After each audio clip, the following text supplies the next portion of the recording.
আজও কানে বাজে সেই কথাগুলো, কে জানে হবে যে শেষ কথা। নিয়তির ডাকে দিলি যে সাড়া, ফেলে গেলি শুধু নীরবতা।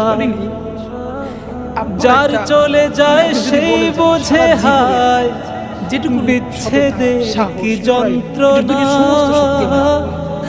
যার চলে যায় সেই বোঝে ঢাকা হায়, ৮ আসনের স্বতন্ত্র প্রার্থী ও ইনকিলাব মঞ্চের মুখপাত্র শরীফ ওসমান হাদির উপর হামলার ঘটনায় নতুন ও চাঞ্চল্যকর তথ্য সামনে এসেছে। ইনকিলাব মঞ্চের এক সদস্য জানান, মোটরসাইকেলে করে এসে গুলি চালানো দুই ব্যক্তি প্রায় ২ সপ্তাহ আগে ওসমান হাদির নির্বাচনী প্রচারণা টিমে যোগ দিয়েছিল।